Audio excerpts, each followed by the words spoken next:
Yes, we're open. Living Faith with Needham UCC, a sermon podcast from the Congregational Church of Needham, United Church of Christ, where no matter who you are or where you are on life's journey, you're invited and welcome. This sermon for Sunday, December 11th, 2022, is entitled Other People's Christmas. It continues in our year-long project, Year W, a year listening to voices of women, girls, and the divine feminine in the Bible, inspired and guided by Professor Wilda Gaffney's A Women's Lectionary for the Whole Church. Our readings for today come from the book of Judges, chapter 13, verses 2 through 7, and Psalm 115, verses 9 through 15, in translations prepared by Reverend Dr. Gaffney. If you enjoy this podcast and would like to find out more about our open and affirming ministries at the Congregational Church of Needham, United Church of Christ, simply head over to our website, www.needhamucc.org. Thank you. A reading from Judges, chapter 13, verses 2 through 7. Now there was a certain man from Zorah, of the tribe of the Danites, and his name was Manoah. His wife was barren; she had never given birth. And the messenger of the Holy One appeared to the woman, and said to her, Look now, you are barren, having never given birth. You shall conceive and give birth to a son. Now please be on guard not to drink wine or strong drink, and you shall not eat anything unclean. For look, you shall yet conceive and give birth to a son. No razor shall be upon his head, for a Nazarite to God shall the boy be from the womb, and he shall begin to deliver Israel from the hand of the Philistines. Then the woman came and spoke to her husband, saying, Someone from God came to me, and their appearance was like that of a messenger of God, incredibly awesome. I did not ask the messenger from where they came, and their name they did not tell me. Yet they said to me, You shall conceive and give birth to a son. Do not drink wine or strong drink, and do not eat anything taboo. For a Nazarite to God shall the boy be from the womb until the day of his death. A reading from Psalm 115, verses 9 through 15.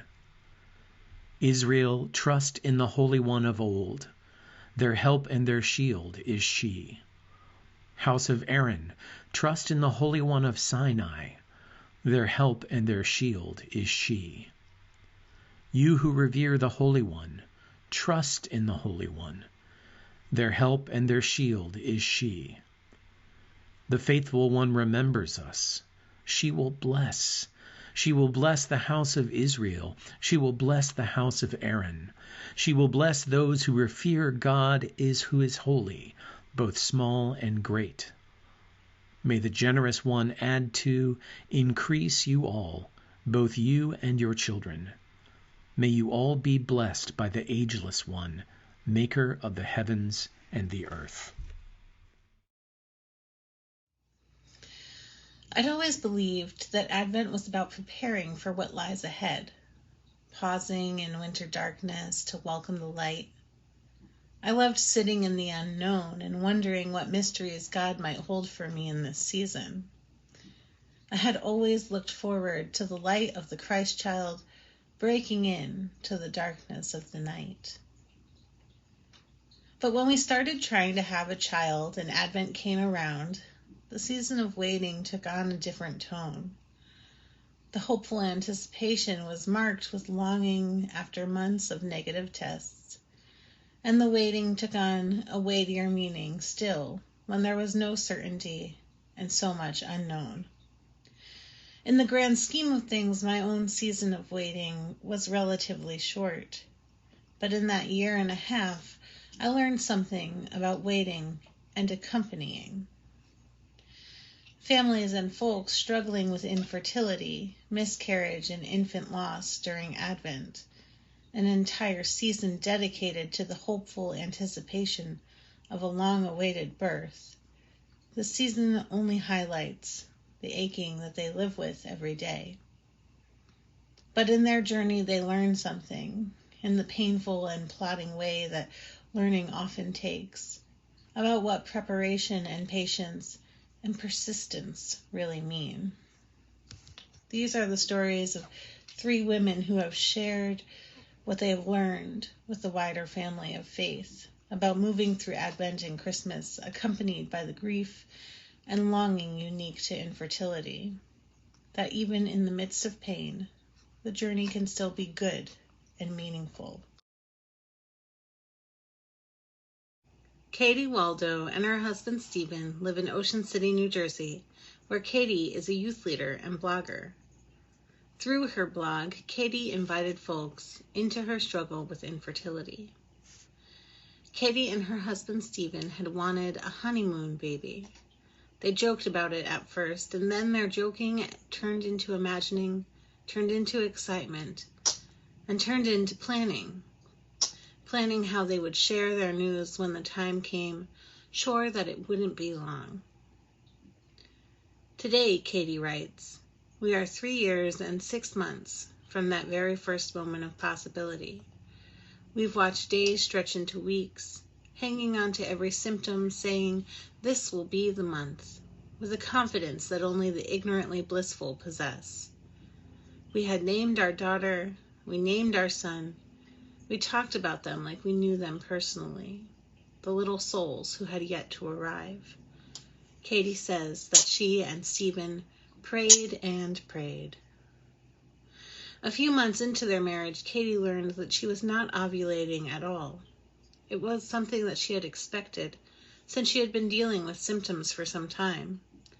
As Katie and Stephen approached Advent in that first year of their marriage, they began fertility treatment. As they began treatment, Katie says that she was filled with the same hopeful, expectant waiting that parallels the beating heart of the church as the church waits for the birth of Christ.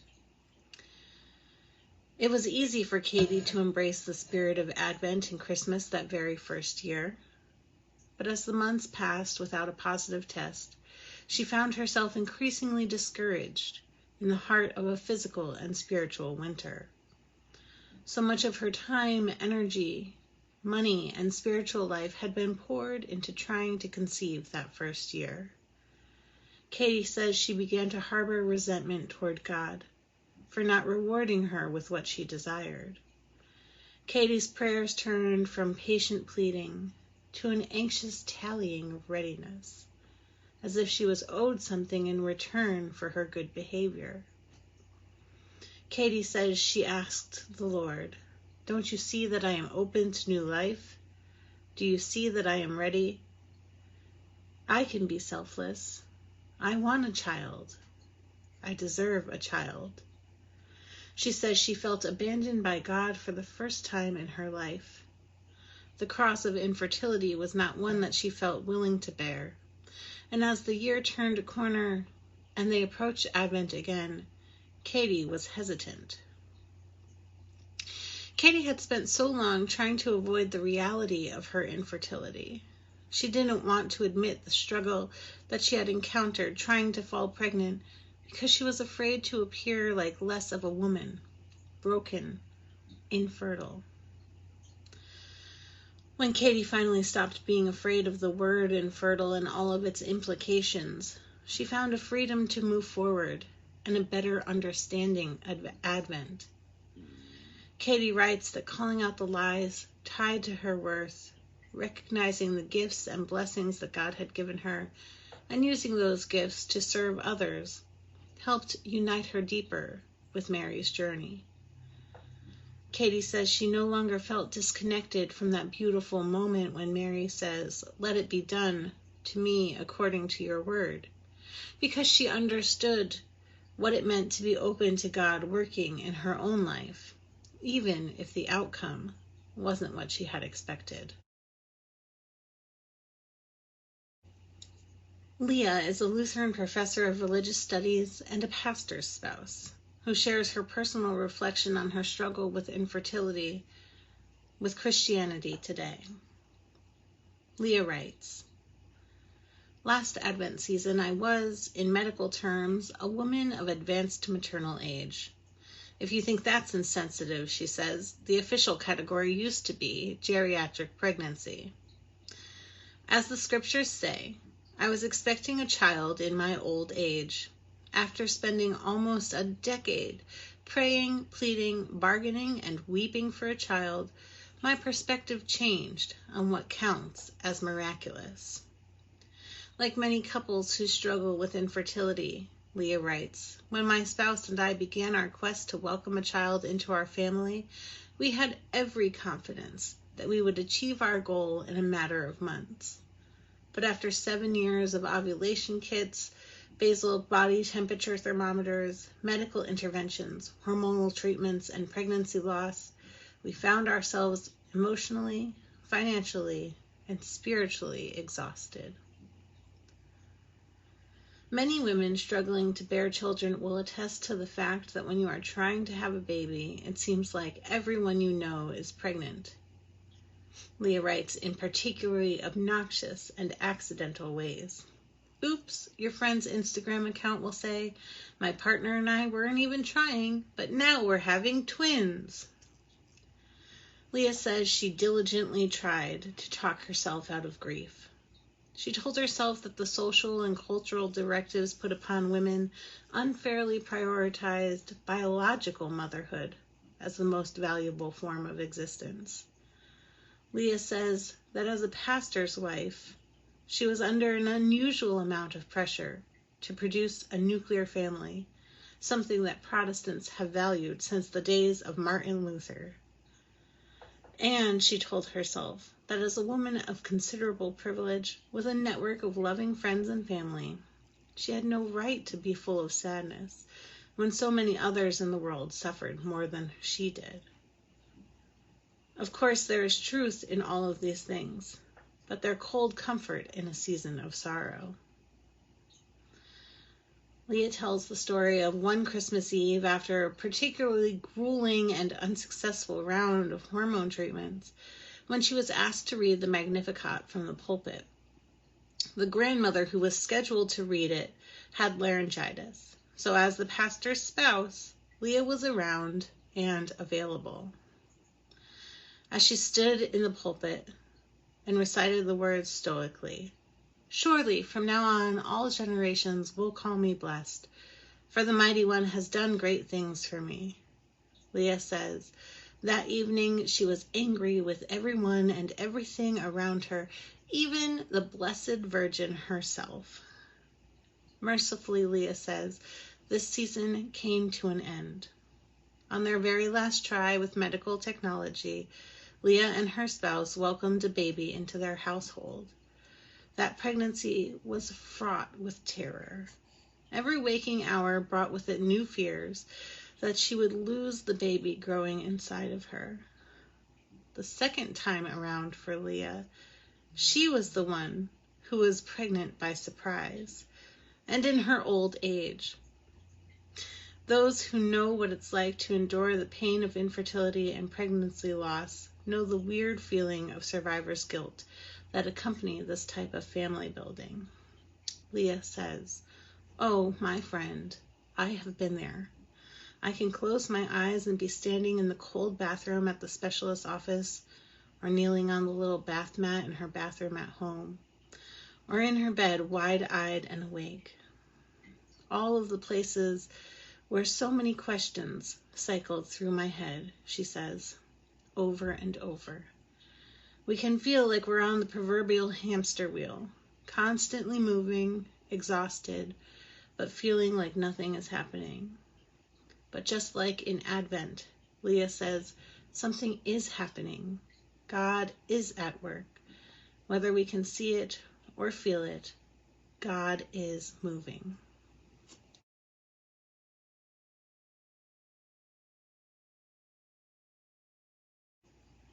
Elizabeth didn't have a blog or a pulpit to share her story from. Heck, she doesn't even get to write her own words. They are all filtered through the disciples and their students in the Gospels. And while Elizabeth wouldn't have known that she was participating in the first Advent, her experience did make it into scriptures. And if she were able to share her perspective with us, I imagine it would be something like this. Maybe a virgin conceiving by divine order tops everyone else's pregnancy story. But I know the quieter and commoner glory of feeling the company of a child after decades of solitude.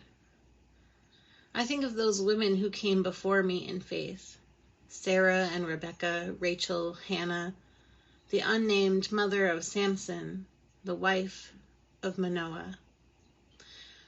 All of these women struggled for years to conceive and ultimately received the blessing of a child. I remember the first time I felt my baby leap in my womb. My cousin Mary had come to stay with me and shared that she was pregnant as well. The power of that moment had moved me. I had longed for it, waited for it for years. Mary had an angel visit her. She had an outline. She knew exactly when all of this would happen for her. But I lived in a season of waiting without knowing when or if that season would ever end. I had no promises and no guarantees.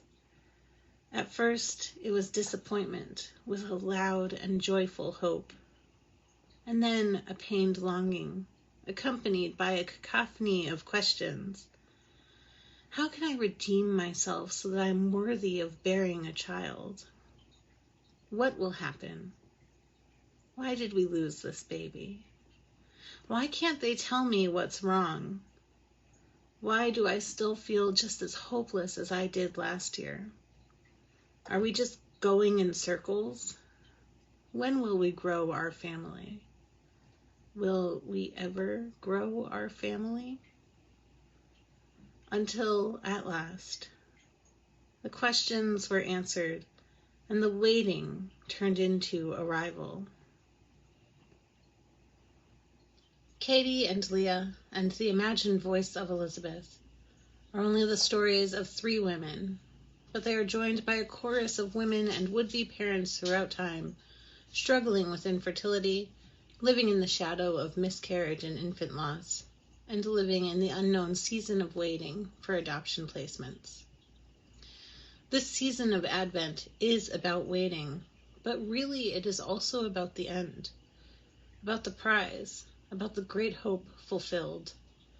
Other people's Christmas brings a child in the manger, but for some people the waiting does not simply end because Christmas comes around. That expectant feeling is all too familiar, a longing that grows stronger but is never fulfilled, a seemingly endless attempt to arrive at Christmas morning. It's hard to see the glow of the manger scene while experiencing such a barren reality, to be ready with a yes, but to have arms that remain empty. When your deepest longing is for a child of your own, the constant reminders of your missing miracle can be too much to bear. And there is so much hope in the spark of new life. When Jesus was born, he wasn't in keeping with the vision of the Messiah that people had. They expected someone else, a different sort of king. This babe in swaddling clothes was not what they had in mind, but it was hope fulfilled. And still, there will be times when, after all the waiting and preparation, we will find that the blessing we receive is not necessarily the one we had hoped for, expected, or even imagined. We remember in these moments, as the Psalms remind us, the Lord will not forget to bless us. All who worship the Lord, no matter who they are, will receive God's blessing. And so in this season of Advent, we look for God's blessing in the midst of our waiting, in the midst of our anticipation, and even our grief and longing. We look for blessings as we care for children in the family of faith, offering our love and presence as generations before did for us. We look for and offer blessing as we come alongside members of our community in their disappointment and grief, and hopefully bear witness to their grief transformed. And if we ourselves are the ones struggling this Advent season, we can offer blessings and receive them as we tell our stories, so that those struggling in silence know they are never alone. We can prepare ourselves and the church together for the next new thing that God is doing, though none of us know quite what that looks like, though none of us can even imagine, even as we hope beyond hope for new life, renewed life, and to come closer and closer still to God's presence, as God draws nearer still to us. Amen.